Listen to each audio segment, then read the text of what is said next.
Hi there, and welcome to The Daily Gardener, and thank you for listening. I'm your host, Jennifer Ebling. It's January 3rd. Today we celebrate one of the 19th century's top orchidologists and the birthday of a man who used his wealth to purchase an American garden treasure. We'll learn about one of the most prolific female plant collectors and the florist who shocked London with her floral displays. Today's Unearthed Words feature a beloved American poet and children's book author celebrating her 93rd birthday today. And we grow that garden library with a book that helps us grow edibles indoors, a great topic for January.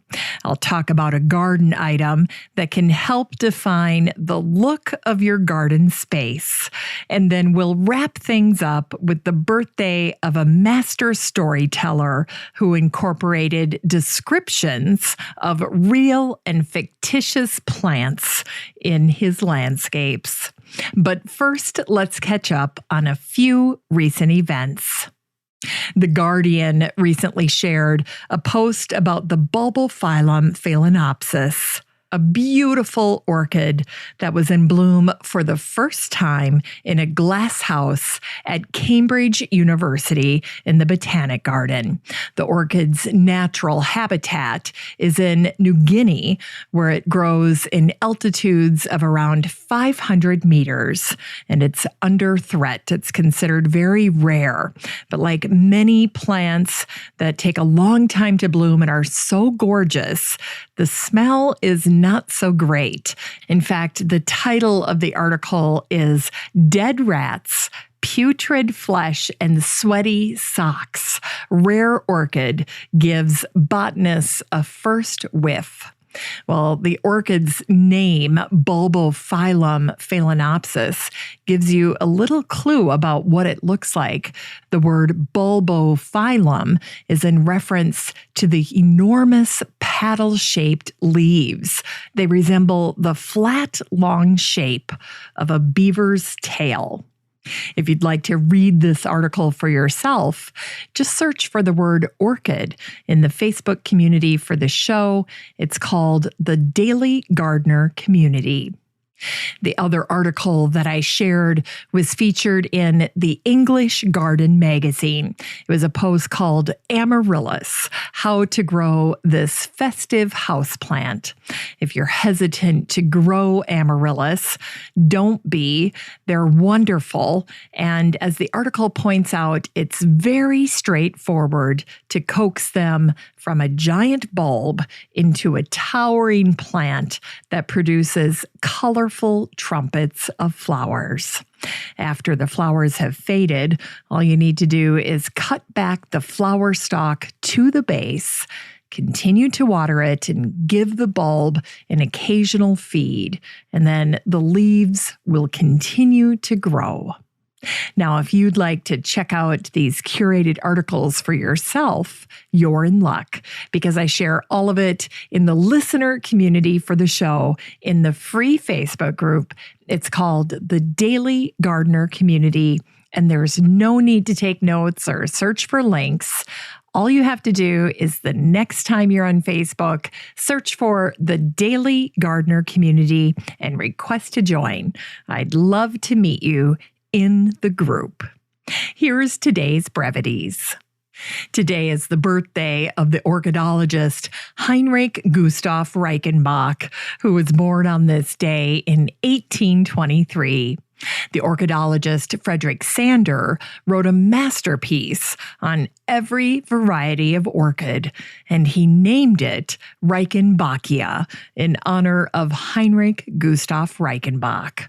In 1882, Heinrich honored Sanders by naming the queen of the Philippine orchids after Sanders, naming it the Vanda sanderiana, which the locals call the Walling orchid. The Walling is considered one of the rarest, most beautiful, and most expensive orchid, and it's also one of the largest species of orchids in the world. Now, Heinrich's father was also a botanist, and so Heinrich grew up helping his father with his work. And he also fully appreciated the competitive aspects of the flower business. During his lifetime, Heinrich was one of the top orchid collectors in the world, a position he had worked hard to attain. And Heinrich named more orchids than any other person. And in his will, he asked that his herbarium be closed for 25 years to protect his work from competitors. And today is the birthday of Augustus van Wickle, the man who established the Blythewald Mansion and estate in the 1890s. Augustus was born into a well-to-do family who had a coal mining business. As he took over the reins, Augustus turned the business into a stunning success, and Augustus became enormously wealthy.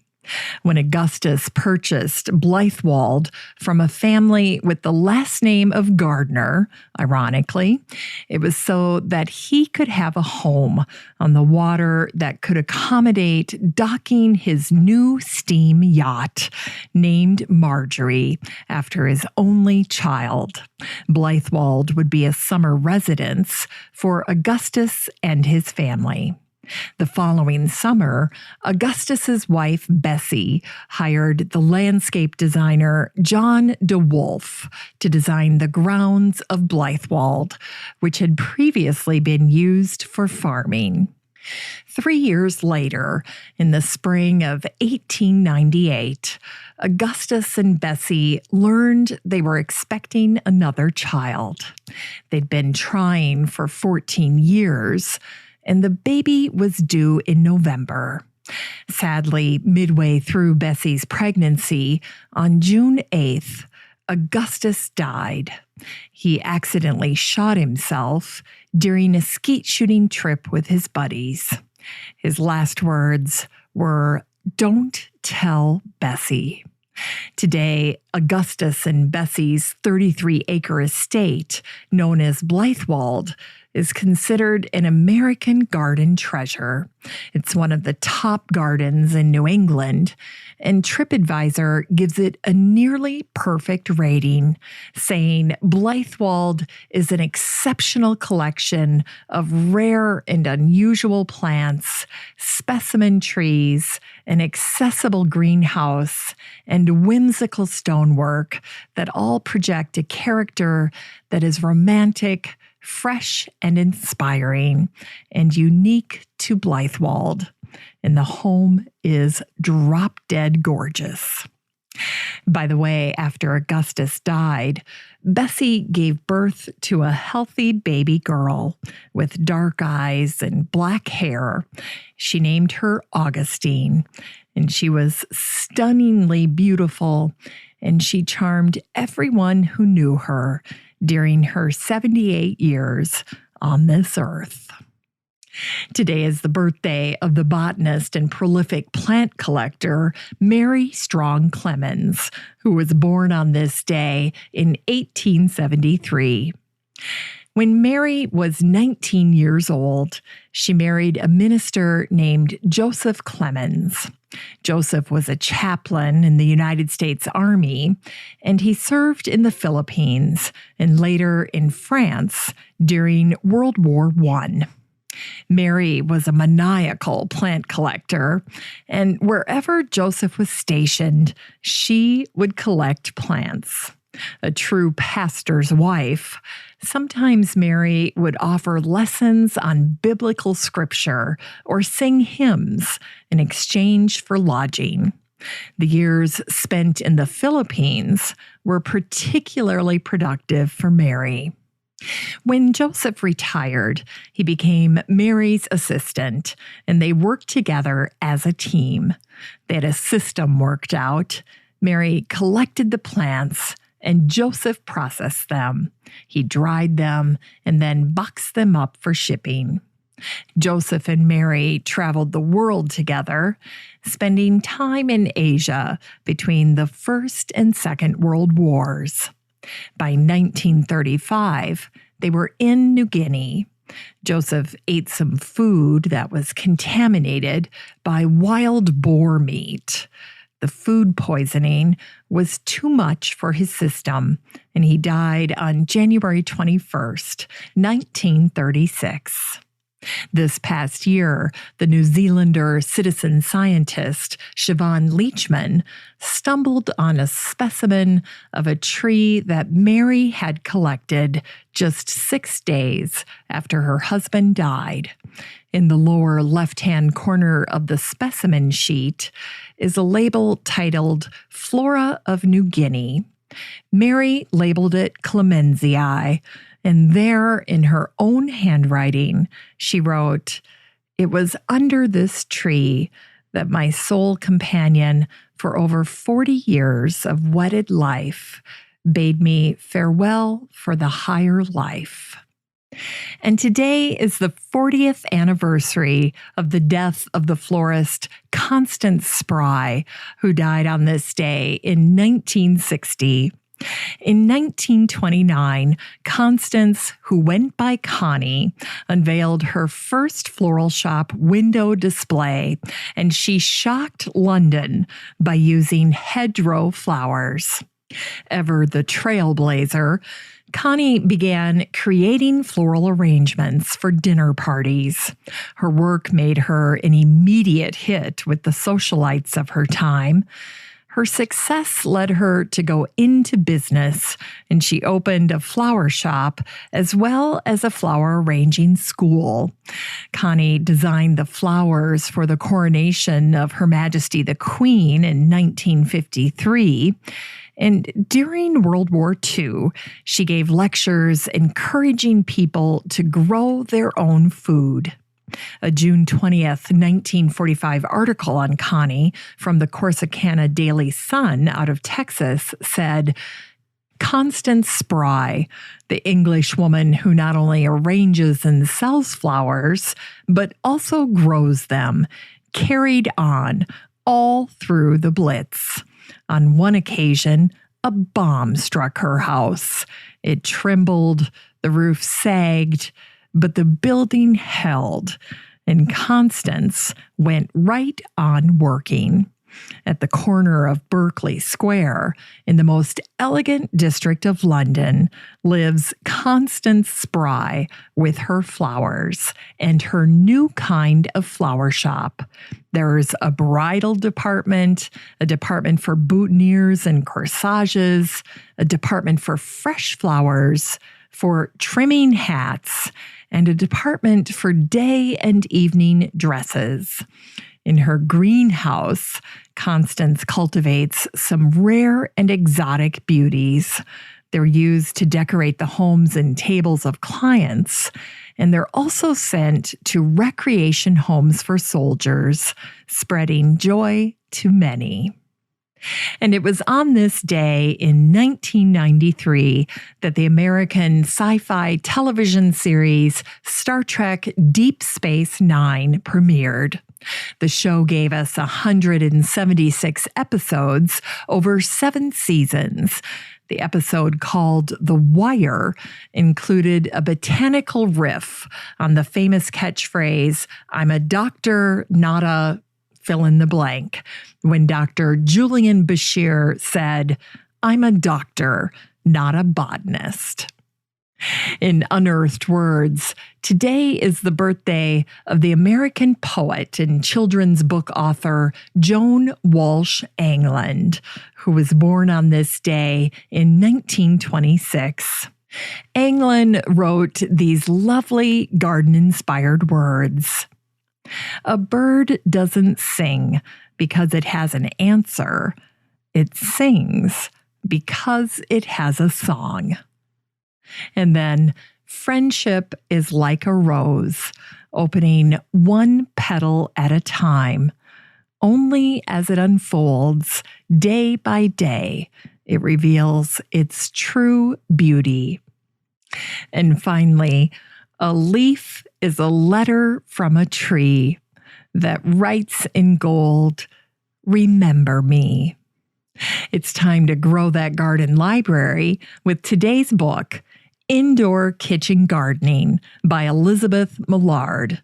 The subtitle to this book is Turn Your Home into a Year-Round Vegetable Garden, Microgreens, Sprouts, Herbs, Mushrooms, Tomatoes, Peppers, and more. This book came out in 2014 and was named one of the best garden books of that year by the Chicago Tribune.